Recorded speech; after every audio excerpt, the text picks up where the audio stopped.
Hey guys, Hello. How are you? I'm doing great.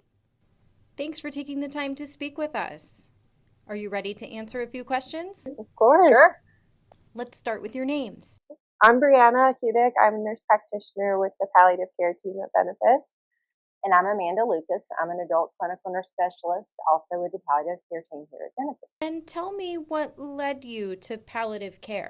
Yeah, so I think I started as a nurse on the oncology floor here at Benefis, and we see a lot of sick patients. And one day, Dr. Loma walked into a family conference with one of my patients and just worked miracles and got families to accept how sick their loved one was, and we got to meet the patient where their goals were, which was going home. And I was like, I didn't even know this branch of medicine existed, and I was like, this is what I want to do.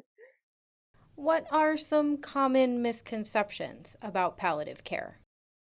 I think the biggest misconception, because I've been doing this a while, next year will be 20 years, and I had to actually look up what was palliative care. So I've seen it evolve over the years. The biggest misconception is palliative care equals death or palliative care equals hospice. And that's not necessarily the case. Palliative care is support. It's support for wherever the patient is in their illness and wherever they need symptom management or family education or advanced care planning. So we wear a lot of different hats. So I think the biggest issue is making sure that you don't close down the idea before we get to meet you and see where we can help. Yeah. And I think too, like a lot of ways I explain it is palliative care is based on need, not prognosis, where a lot of times hospice is based on prognosis. So we get to bridge that gap between patients when they're really ill, but maybe not quite ready yet for hospice physically or emotionally, and that's okay. But we're there to kind of lead them on that journey and be there for them. I actually run the palliative oncology clinic, so I'm right with patients as they're getting their treatments. And my job is to help make sure that their symptoms are as well controlled, that they have the information they need, that they have the emotional support that we can give them so that they can tolerate their treatments better. And if for some reason those don't work or we have to rechange the goals, then we sit down and we talk about those. So it's kind of having that individualized care as part of the team. What do you wish patients or their families knew before they receive care from you? I think that kind of goes into the first question is I get a lot of feedback. So I do home visits for a lot of patients out of the hospital with serious illness. So whether that's COPD, progressive neurological disorders like dementia, heart failure, and they hear palliative care and they think I'm coming in to sign them on to hospice. And so we have an open, honest discussion when I'm first there about what our goals are as a family, as a patient, and then also what kind of support we can provide through the palliative care team. And I think also to walk with them through their illness trajectory, which is different for each person, and kind of meet them where they are. So not only those goals, but what can we realistically achieve with their health? What is the most rewarding part of your job? I'll let you go first. Oh my gosh, cry. it is.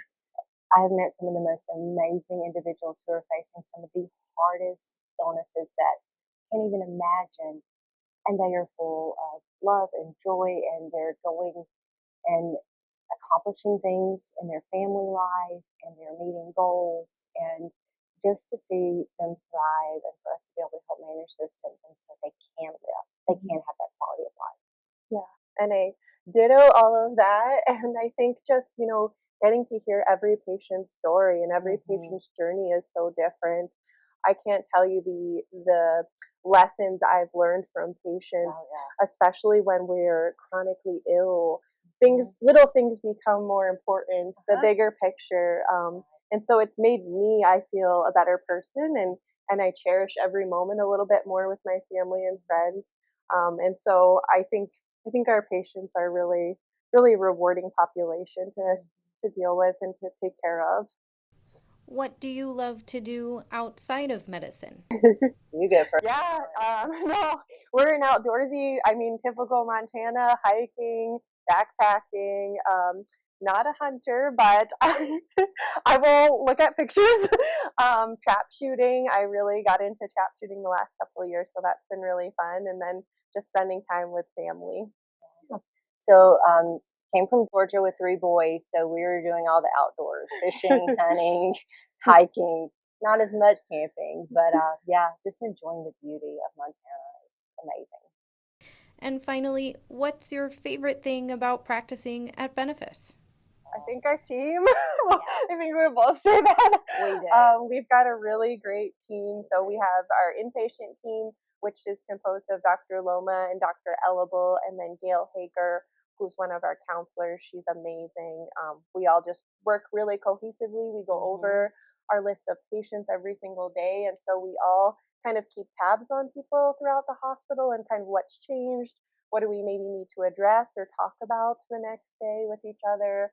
Bounce ideas for symptom management if they're difficult cases. So even though you may see one of us, there's always some doctor input, and we of course work closely with the patient's own physician. So it's that team across the whole spectrum. And then on the outpatient side of things, for home visits, I'm lucky enough to have a social worker come out with me. So Lindsay or Tom. And then Amanda, she gets to work with the wonderful team over at Sletton. Yeah. Some amazing nurses and social workers and navigators. It's just the people here have been a joy to work with. That's so wonderful to hear. Well, we thank you for all you do for your patients. Thank you. Thank you. And thank you for taking the time to speak with us.